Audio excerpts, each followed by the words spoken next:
E aí, meus amores, vamos lá? Vamos verificar aí os direitos fundamentais, tá? Nós já tínhamos visto aí, né, essa consideração de que os direitos que nós vamos ver a partir de agora têm relação com a questão de ratificar aquilo que está descrito dentro dos direitos fundamentais estabelecidos na Constituição e respaldado em outras legislações, tá? Bem, o legislador ele tentou, a partir do Estatuto, fixar direitos de discriminações positivas, tá? Baseados no princípio da isonomia, aquilo que a gente tinha falado desde o início, né? Tratar os desiguais dentro das desigualdades. Eu vou discriminar? Vou, mas eu vou discriminar de uma forma que vai favorecer aquele indivíduo. A gente conhece bem essas discriminações positivas, né? Às vezes a gente até reclama da existência dessas discriminações positivas. Como, por exemplo, quando você vê as cotas, né, para negros, as cotas para egressos de escolas públicas e as próprias cotas voltadas para deficientes físicos. É o que a gente considera como discriminação positiva, para favorecer aí a consideração da igualdade, da isonomia de fato, né, para que eu tenha ali fixado a igualdade entre as pessoas, e aí dentro daquele tratamento da igualdade material, né? Tratar os iguais nas suas igualdades e os desiguais nas suas desigualdades, tá? Então, são direitos aí de discriminação positiva para validar o princípio da isonomia material que a gente retrata dentro da própria legislação. Tá? Então, nós vamos verificar aí dentro do primeiro direito, o direito à vida, tá? Pessoal, esse direito à vida, ele começa a ser consagrado dentro da legislação civil, e claro, retratado na própria Constituição Federal, né? A gente vai ver que você tem ali dentro do artigo 5º a proteção do direito à vida, né? No direito penal você vai ter a consagração do direito à vida, no direito civil essa Ave Maria, quase não sai, né? Consagração, agora foi. Bem, meus amores, quando a gente vai ver o direito civil, ele vai dizer que é respaldado a consideração de proteção aos direitos do indivíduo com o seu nascimento com vida, mas põe-se a salvo todos os direitos do indivíduo, né, toda a expectativa de direitos do indivíduo desde a sua concepção. Né? Então, o nosso direito à vida ele é consagrado desde o momento em que há a concepção. Eu tenho o direito de vir ao mundo, eu tenho o direito de nascer com vida. Tá? E aí, por isso, a proibição do aborto. Né? Quando a gente vai verificar a legislação penal, ele vai dizer que o aborto é um crime contra a vida, doloso contra a vida, né? E proíbe-se aí a existência da prática do aborto, salvo naqueles casos que a própria lei determina, né? Que é o que a gente chama de aborto legal. Como no caso de fetos que são fecundados mediante estupro, prática de estupro, aí permite-se, né? A questão da condição de saúde da mãe, para preservar a condição de saúde da mãe, você autoriza, e a questão ali de proteção em favor do indivíduo, né? Quando você teria ali a consideração de que aquele feto, por exemplo, se ele vier a nascer, ele não terá vida de fato, como é o caso dos anencéfalos, né? Dos bebês que não têm cérebro, então não vão ter ali a consideração de sobreviverem. E aí, dentro desse ponto, autoriza-se a prática do aborto. Fora isso, para que eu garanta o direito à vida, a preservação desse direito à vida, eu trago aí essa posição de proteção em relação ao indivíduo, né? E aí, consequentemente, protejo desde a fecundação, a existência, a concepção do indivíduo. Tá? Mas aí, além dessa proteção, o legislador vai trazer outras consagrações, né?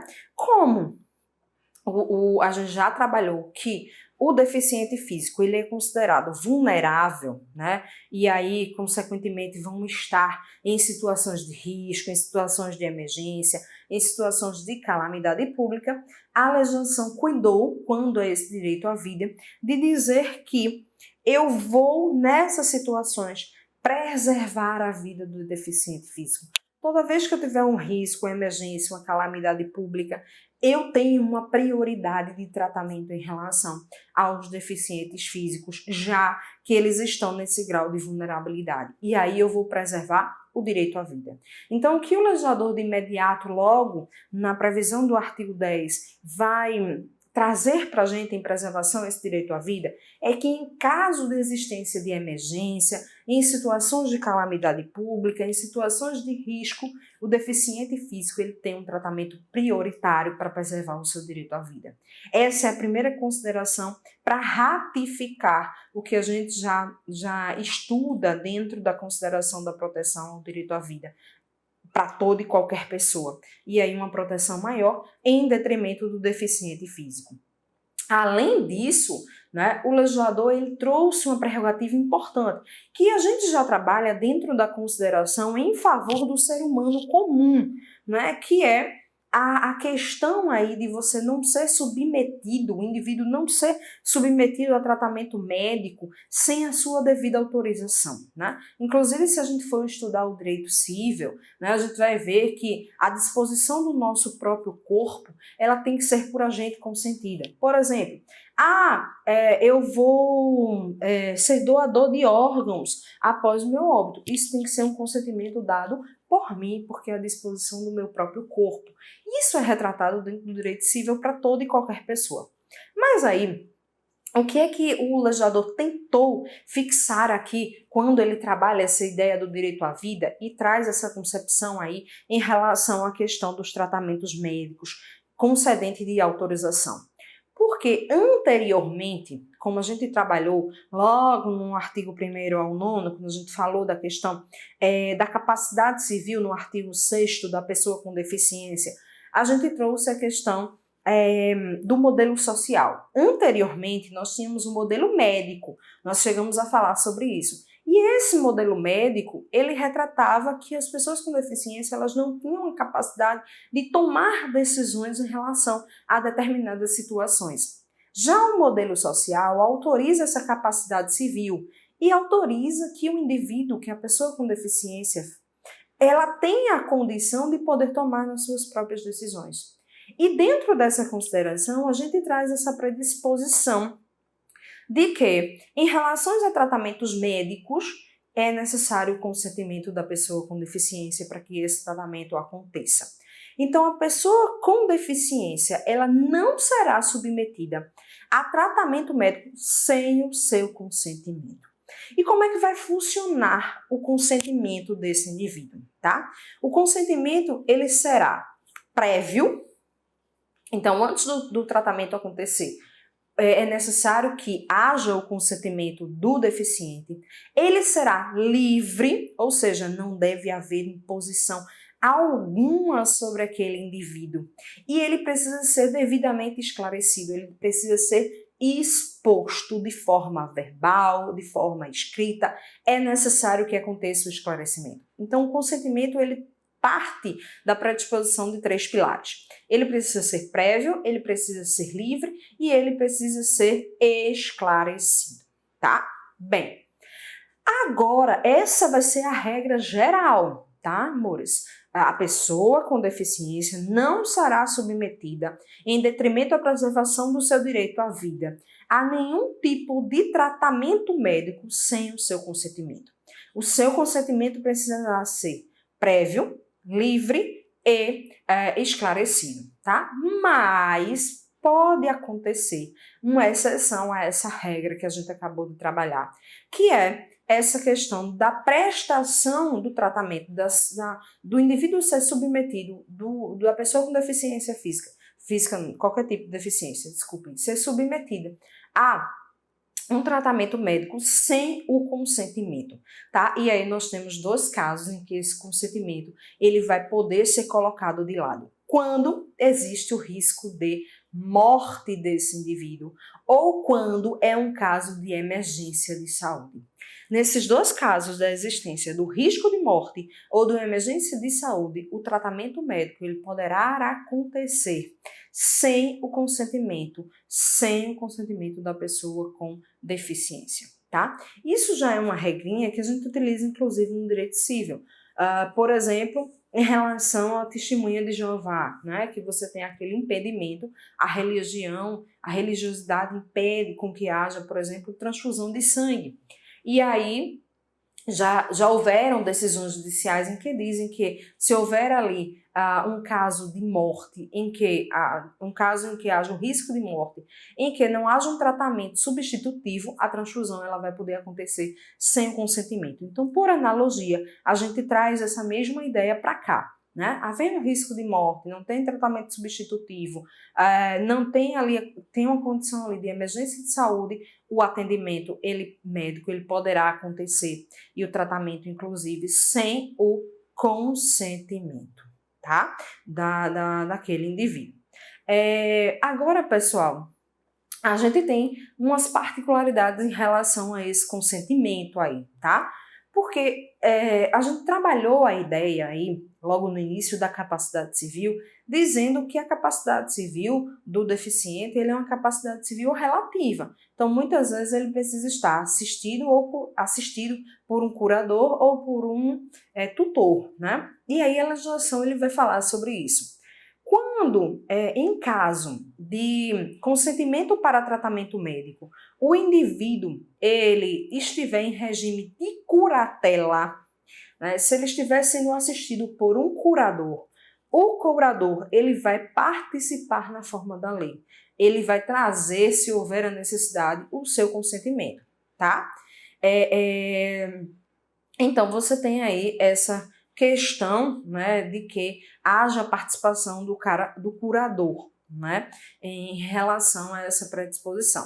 E você tem também a questão da pesquisa científica, tá? Estudos que podem ser feitos com o deficiente, se houver o consentimento dele, mas se o curador ele existir ali com aquela questão de ser assistente daquele determinado deficiente, a legislação vai dizer que ela somente poderá acontecer, essa determinada pesquisa científica somente poderá acontecer se houver indícios de benefícios, né, e direitos ali para aquele determinado deficiente, e também se não existir uma outra opção ali, a não ser que seja a realização daquela pesquisa científica, tá? Então, a figura do curador, ele vai aparecer dentro dessa predisposição aí da questão do tratamento médico, mas dentro dessas duas considerações que a gente colocou, tá? Havendo curador, né, o curador ele participa na forma da lei dentro dessa predisposição do consentimento. E se houver a necessidade aí de uma pesquisa científica com a pessoa com deficiência que tenha curatela, essa pesquisa científica somente será aceita se for indicado aí benefícios e direitos que serão cabíveis ao deficiente, bem como se não existir uma outra opção ali que traga esses direitos e benefícios ao deficiente, a não ser a realização dessa pesquisa científica, tá? E aí, essas são as disposições que vão ser trabalhadas em relação à consideração do direito à vida dentro aí da questão do nosso estatuto, ok? Bem, vamos aí para o segundo direito retratado pelo legislador, que é o direito à habilitação e à reabilitação, tá? Bem, a habilitação, né, e a reabilitação traz a ideia de capacitação, tá? Então, a capacitação da pessoa com deficiência para que ela possa exercer os seus direitos, né, estão inseridos dentro da legislação comum e são retratadas no Estatuto de forma a fazer com que haja uma maior autonomia para esse deficiente, para que ele possa se reintegrar na sociedade, para que facilite a integração dele dentro da sociedade. Então, a gente verifica essa reabilitação e essa reabilitação, na verdade, como um mecanismo de inserção social. E aí o legislador, ele trouxe para a gente o objetivo, as diretrizes e as garantias dessa habilitação e dessa reabilitação dentro dos artigos predispostos no Estatuto. Qual é o objetivo, né, da habilitação e da própria reabilitação? É o desenvolvimento, através da capacitação, o desenvolvimento das pessoas com deficiência para que possam conquistar a autonomia e, consequentemente, possam ter essa participação em prol da igualdade dentro da comunidade, né? Ora, o indivíduo que ele possui uma deficiência, ele já vai ser visto à margem da sociedade, né? Vai estar no estado de vulnerabilidade. Então é mais fácil para mim, como empregador, por exemplo, dentro da seara do trabalho, contratar alguém que não tem uma deficiência do que contratar aquela pessoa deficiente. E a habilitação e reabilitação vem para fazer com que haja o desenvolvimento, mostrando ao indivíduo que ele pode ter autonomia mesmo com aquela deficiência, e reintegrá-lo, integrá-lo à sociedade, de forma que ele tenha igualdade nas oportunidades, igualdade nas condições que lhe são impostas para as oportunidades ali trazidas, tá? Quais são as diretrizes que vão fazer com que essa habilitação e reabilitação funcione? Diagnóstico e intervenções precoces, adoção de medidas compensatórias, atuação permanente, integrada e articulada de políticas públicas, oferta de rede de serviços articulados e prestação de serviços próximos aos domicílios. Então, as diretrizes são caminhos que deverão ser tomados pelo Estado e pela sociedade de forma a fazer com que haja essa possibilidade de autonomia do deficiente e, consequentemente, que ele seja integrado, principalmente na seara da condição de prestação de atividades laborativas, não só no âmbito da sua vida civil, mas também na prestação de atividades laborativas. Então, você vê que vão existir medidas a serem tomadas, políticas públicas a serem efetivadas pelo Estado que favorecerão o deficiente, para que ele assim consiga, através do princípio da igualdade, ser integrado e participar, ter oportunidades dentro da sociedade, tá? E quais são as garantias? Organização, serviços, métodos, técnicas e recursos, acessibilidade, tecnologias assistivas e capacitação continuada, né? Basicamente, o que a gente viu nas necessidades que são englobadas para que a acessibilidade exista, né? A gente falou já de acessibilidade, então as garantias estão voltadas para essa questão de você poder ter um meio ambiente, um ambiente voltado ali para que haja o desenvolvimento social daquele determinado deficiente, tá?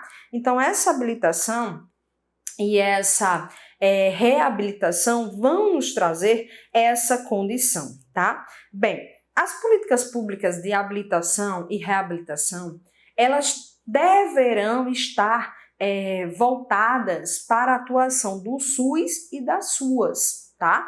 Pessoal, o SUS é o Sistema Único de Saúde, né? E o SUAS é o Sistema Único de Assistência Social, né? Então, ambos os sistemas, tanto o SUS como a SUAS, eles devem estar voltados aí dentro dessa consideração de prestação, né, de melhoramento da vida do cidadão, o Sistema Único de Saúde voltado para a saúde, e a assistência social voltada para a preservação dos direitos comuns a nós, cidadãos, então voltados aí dentro do objetivo de fazer com que essa habilitação e essa reabilitação funcione e que essa inserção social ela aconteça, tá? Através dos mecanismos de oportunidades que serão garantidos aos deficientes, ok? Bem, direito à saúde, né? Nós acabamos de falar aí em relação à questão do Sistema Único de Assistência Social,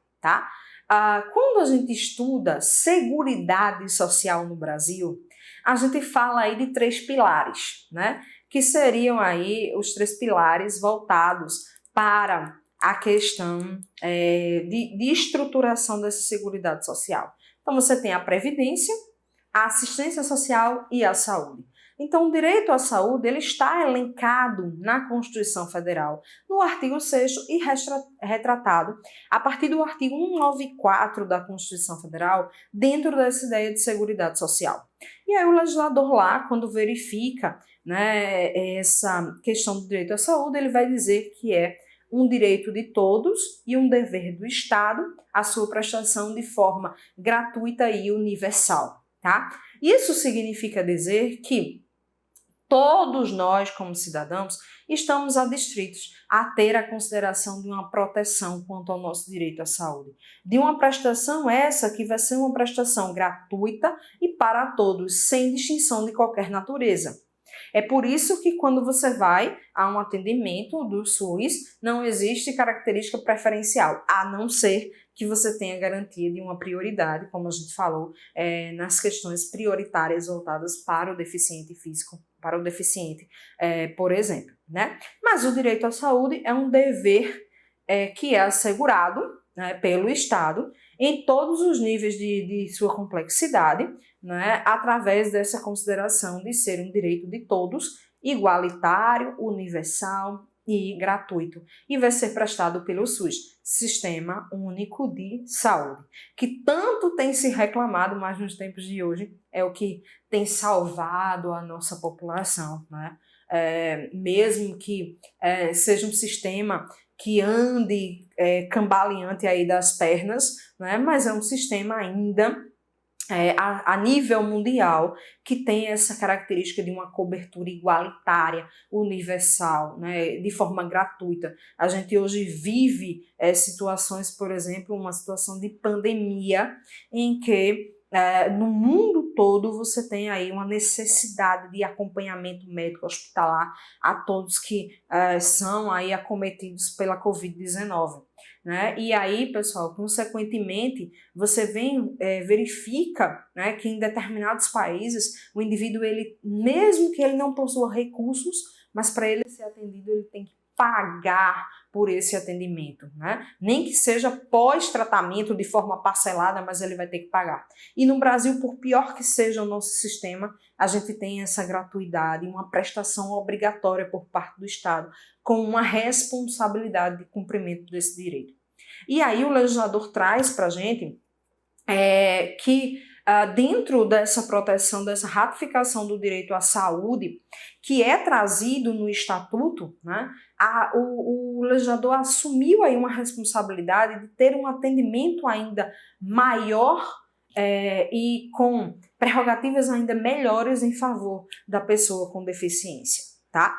E por isso que ele vai dizer que na formulação de políticas públicas em relação à saúde, garante-se a participação da pessoa com deficiência. Então, toda vez que houver a formulação de políticas públicas que sejam voltadas em favor da pessoa com deficiência, que envolva o Sistema Único de Saúde, vai haver a possibilidade de que haja representatividade de deficientes que vão ali, de uma certa forma, construir a existência daquelas políticas públicas, participarem na construção dessas políticas públicas, opinando como essas políticas públicas elas devem acontecer, uma vez que eles sabem da sua condição e das suas necessidades. Então, o Estatuto ele autoriza que na formulação de políticas públicas, né, você tem aí a participação das pessoas com deficiência física, né, com qualquer tipo de deficiência física. Na minha cabeça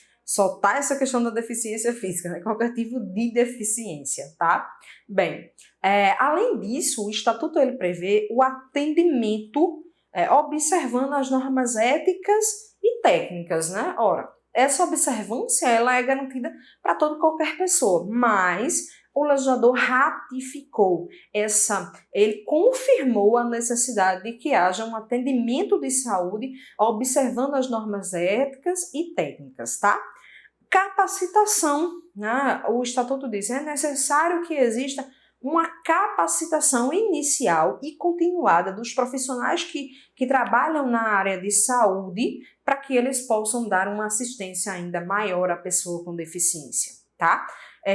Isso porque você verifica que existem particularidades em relação a vários tipos de deficiência que a gente tem e que é necessário que o profissional ele conheça para que ele possa trabalhar de acordo com as necessidades daquele deficiente. Então, por isso que a legislação ela prevê essa necessidade de capacitação inicial e continuada aos prestadores de serviço da área de saúde, de forma a prestar uma assistência à pessoa com deficiência concreta, de acordo com as necessidades de fato do deficiente, tá?